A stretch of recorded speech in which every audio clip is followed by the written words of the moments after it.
From the Toronto Star, I'm Raju Mudler, and this matters.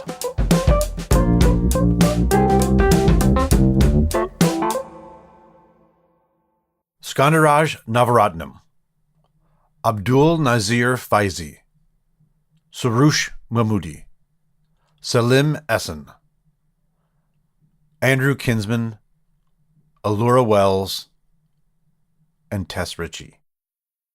These are some of the names of the victims whose cases were the basis of a landmark independent review of missing persons investigations and how they were handled by the Toronto Police Service that was released this week.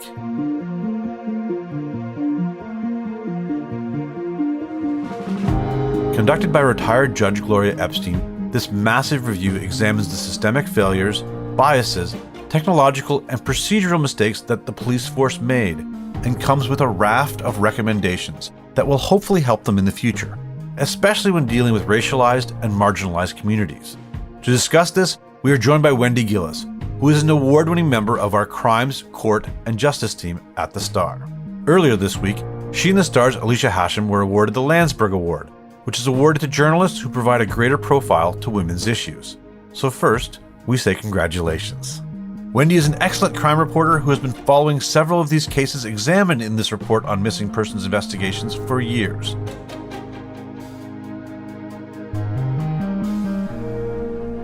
Wendy, I know you've been cramming through this massive thing. I want to thank you so much for taking the time to join us today. I'm really happy to talk about it. Thanks so much. So there is really so much to get to. And I know, like I said, we're just going to scratch the surface, but we have to start at the beginning.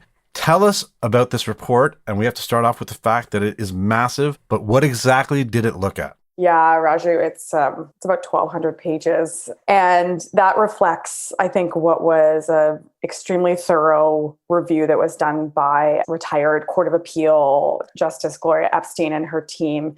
Basically, in essence, they looked at missing persons cases. They looked at specific cases that we'll get into, but also more broadly, they looked at how the Toronto Police Service conducts missing persons cases more broadly. It's extensive in terms of it really evaluates each individual investigation that was looked at. And then it also kind of takes a larger view, macro view, if you will, of how the service is doing these types of investigations. The public is entitled to know the truth. So are the loved ones and friends of those who went missing. In some instances, providing an accurate account of what happened exposes serious investigative flaws or a lack of attention that made these cases more difficult to solve. In other instances, an accurate account corrects a narrative that is simply unfair to investigators. The Toronto Police are also entitled to know what they did well and what they did poorly. Despite the profound systemic failures I identify in the report, some excellent work was done by some dedicated officers. That account must also be provided through an objective, independent assessment. I think we're going to be talking a lot about the police specifically, but I really want to talk about the missing cases at the heart of this. Can you tell us a few of them? I mean, obviously some of these are very high profile, or they were when they happened, but tell us some of the cases that Judge Epstein reviewed. And then, of course, let's start talking about some of the errors in policing that took place. So this review was launched in 2018 in the wake of the Bruce McArthur case. And so we all know what that is. It's a serial killer who killed 8 men from the gay village between 2010 and 2017. And after his arrest, as police were beginning to lay charges, more and more charges against Bruce McArthur, there was understandably a very large contingent who were concerned that a serial killer had been loose and he hadn't been caught. Really serious questions were being raised about how this was allowed to happen. And so in the middle of that, this review was launched to look at how the case was handled. Initially, it was a little bit tricky because Bruce McArthur was before the courts and there was an ongoing criminal trial. Thankfully, in lots of respects, he pleaded guilty. So there was no criminal trial. And I say thankfully because that spared, the city and victims a quite brutal trial, the judge ended up saying. But also it meant that this review could be far more extensive in terms of its evaluation of that investigation. But we also know that around the time of controversy around the Bruce McArthur investigation, there were several other high-profile cases that raised questions about how Toronto police had conducted the missing persons investigation. So that's a couple of cases. It's Alora Wells, who was an Indigenous trans sex worker who went missing in 2017, and her father attempted to file a missing persons report with Toronto police, and there was just a series of failures that were associated with that missing persons case. It ended up that Alora Wells' bodily remains were found, but they were not connected to her being missing for quite some time. There was also the case of Tess Ritchie, who was reported missing in late 2017, and her own mother ended up finding her murdered child's body less than 100 meters from where she was last seen. And it was 4 days after she had been reported missing. So that, again, understandably prompted significant amount of outrage about how that was allowed to happen. So Justice Epstein took a look at the Bruce McArthur investigation. She also took a look at how Toronto police handled these two specific investigations, and her findings were very thorough. The Ritchie story is just unbelievably outrageous. I mean, that's the type of thing, honestly, that if you wrote in like a TV show, you wouldn't believe it. So I remember being just horrified at that story. Yeah. Now, you covered a lot of these cases, in particular, Bruce McArthur. What were you looking for in this report?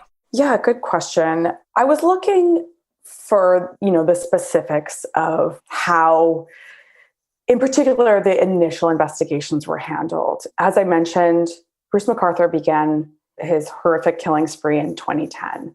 And there were investigations into his first 3 victims that I think for a long time we had big questions about. And that's because those 3 investigations actually were the subject of a special police probe that was called Project Houston. And there was a lot of information about Project Houston in the wake of Bruce McArthur's arrest, as he was being charged with these deaths that we knew had been the subject of an investigation years before. And that started raising all kinds of questions about, okay, well, what happened during Project Houston? How are these investigations handled? And so for me, as I was scrolling through this report, when it came out on Tuesday morning, really paying attention to those early investigations. Another aspect was we knew that Bruce McArthur had been brought in for an interview. We know that that interview was recorded, and I knew that this investigative team, Justice Epstein's team, had access to that video. Personally, I've been trying to get that video through Freedom of Information requests, and so I was very interested to see, in whatever extent they described it, how that interview went and what came of it. And as it turns out, Justice Epstein said that that interview was deeply flawed. Another thing I was really looking at was, we know that Bruce McArthur was questioned in 2016 in connection to an allegation that he had attempted to strangle a man during a sexual encounter. And I wanted more information about how that had been handled. So specifically, I was looking at when McArthur came on police radar, what happened and how was it that, he wasn't caught in those instances. This report stops short of sort of saying that the police probably couldn't have found him faster, but it does say that they missed opportunities, right? Yeah. I think, what is laid out here in absolutely granular detail is a series of opportunities where Toronto police could have come across Bruce McArthur. What Justice Epstein makes clear is that Bruce McArthur was a psychopath. And even if all of the issues and flaws and problems that she highlights in her report, even if those hadn't happened, she leaves open the possibility that Bruce McArthur still would not have been caught until he was, right? But what is absolutely crucial is that the police understand, what went wrong here, and also that, of course, the public understands what went wrong here so that lessons can be learned. As I'm sure we'll get to, these kinds of reports have unfortunately come out before. We've had a report about a serial killer in Ontario, Paul Bernardo, where all kinds of lessons were learned from that case. And unfortunately, as Justice Epstein points out, some of those problems were replicated in the Bruce McArthur investigation. We'll be right back.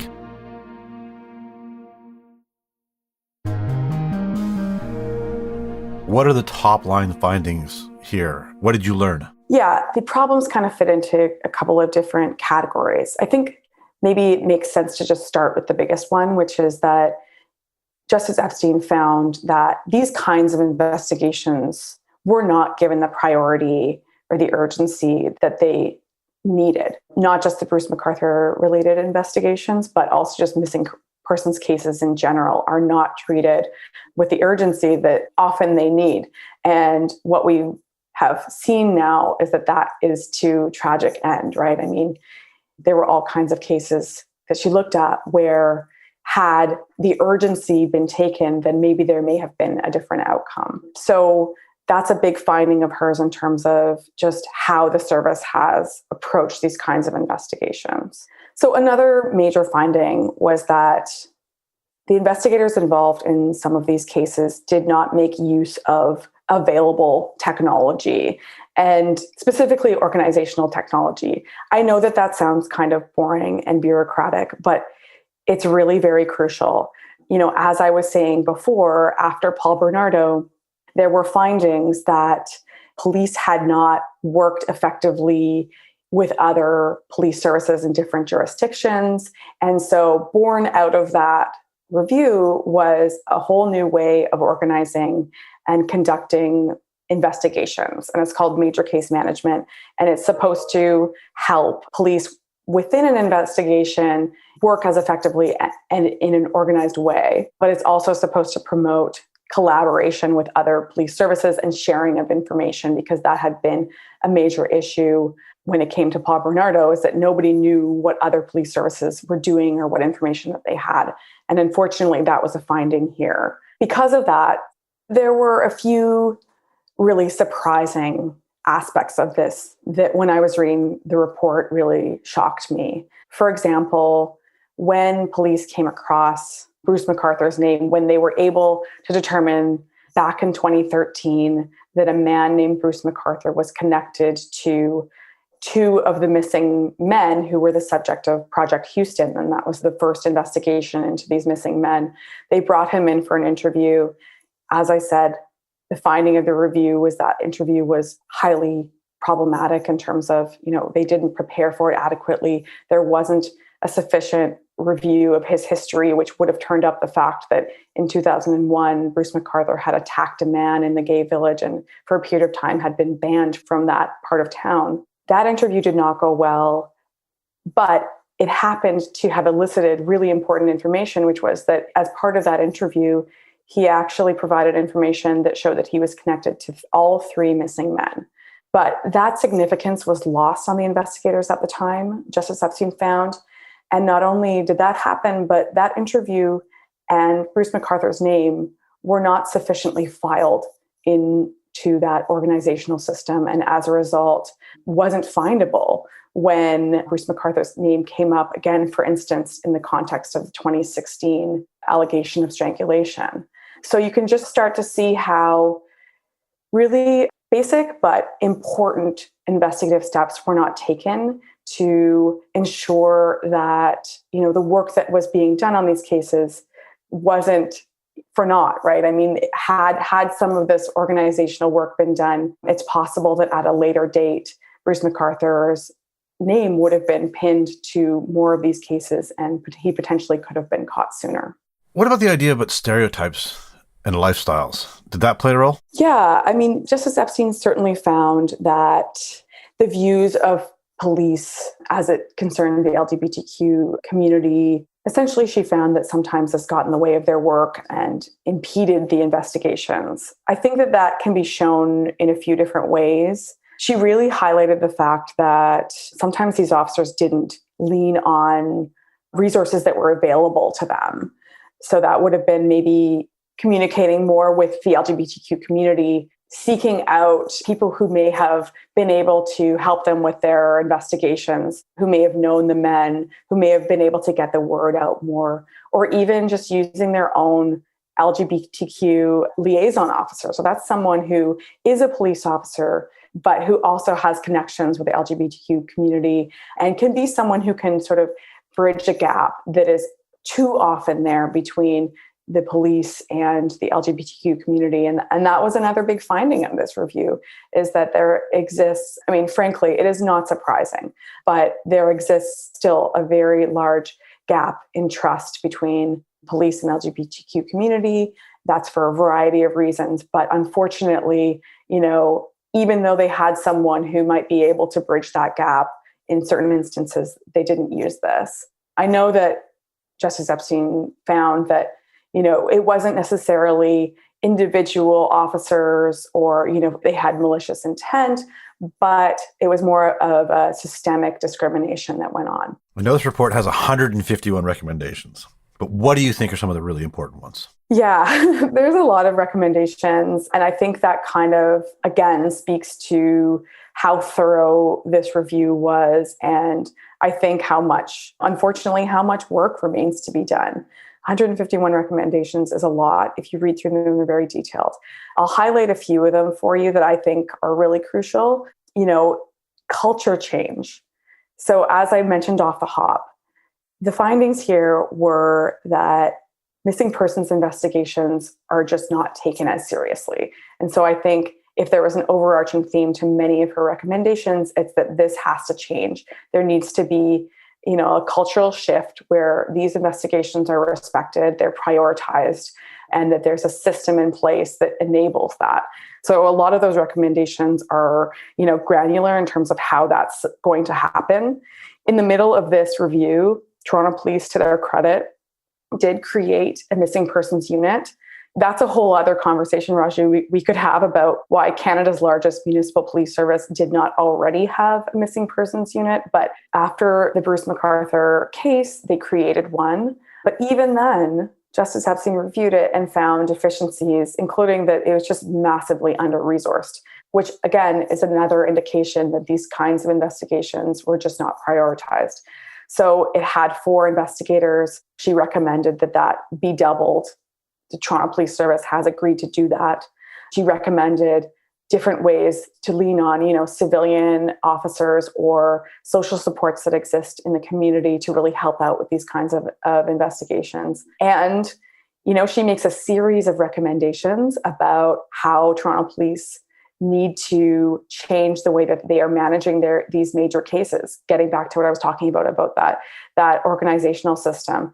Again, that's a culture change that needs to happen. In her interviews with police officers, including former police chief Mark Saunders, she found that there was kind of this attitude that, okay, these organizational systems, the software that is mandated by the province that we have to use, it doesn't really work for us. On my read of this report, Justice Epstein was having none of that. You don't get to just sort of opt out of something that is provincially mandated, that is required of police services to organize these investigations, because as we've seen, things fall through the cracks when these steps are not taken. Wendy, how are the victims' families feeling about this? How are the people in Toronto's gay village feeling about this right now, this report? I think that it's really complicated. I mean, there's no way that you can read through this report and not feel deeply moved and deeply saddened. That's in part because the report does a very good job of bringing the victims to life. In some places in the report, there are pictures. And so you have this juxtaposition of, this is who was killed in 2012. This is who was killed in 2015. You see all these faces, and then alongside of that is just a really detailed accounting of how, in the Bruce McArthur case, his name was coming up and the crumbs were not being followed and the pieces were not being put together. So even for me, as a reporter who's covered this, I found it hard to read. I think it's difficult not to have a little bit of an emotional response to it. So for the victims' families, for the people who live in the village, for the broader LGBTQ community, I can't even imagine what it's like to be, reading through this report. So on the one hand, it's just deeply sad, and it reopens wounds that were just gaping when all of this began and have been there starting from 2010 onward. I think too, though, that there is a sense of empowerment.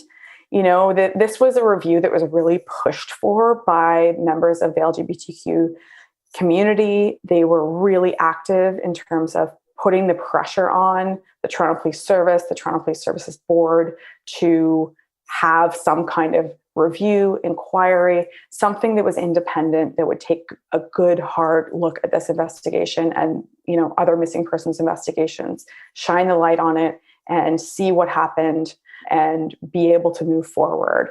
So in that sense, I know that there was a feeling of, we did this, we accomplished this, and that's great. And then also I know that there's some sense of hope in terms of, we saw the interim police chief, Jim Raymer, commit to instituting these 151 recommendations, the Toronto Police Services Board chair as well. So there is now a sense that, okay, the police service has agreed that they will act on this. And then alongside that, there's skepticism. I know that there are many in the community who feel, okay, there have been all kinds of reports, there have been all kinds of promises, there have been all kinds of assurances that there'll be change, and yet we haven't really seen anything. It's a real range of emotion. Obviously, I think what comes next is seeing if those recommendations are actually put into place and if they have an effect in the future. But Wendy, I think this is an incredibly important story, incredibly important report. And you've been fantastic for us. Thank you so much for explaining it and what's in it for us. Most of us who haven't read these 1,200 pages like you have, cramming over the last 2 days. Yeah. But is there anything that I didn't ask that you think that our listeners should know? That's a really good question. I think it's more just that if you can, I would really encourage you to read this report. Maybe not all 1,200 pages. I can't even say I've done that yet. Although, as you said, I have been trying. But the executive summary is pretty easy reading, and it would be a waste to have all of this really amazing work not be accessed and not be understood and read by people who care. And I encourage you should care. And you should care that this happened in our city, that these people died and went missing. You should care that we learn from this and move forward and make change. And I think the pressure to create that change has to be sustained. And I think that has to come from an informed perspective, right? And so I really encourage anyone who has the ability to read through this and just get a really good understanding of what happened. Well, Wendy, I really want to thank you for your time and for your coverage over the years on these important topics. Thank you so much. Thank you, Raju. Thanks for having me. Wendy Gillis is a member of the Star's Crimes, Court, and Justice team.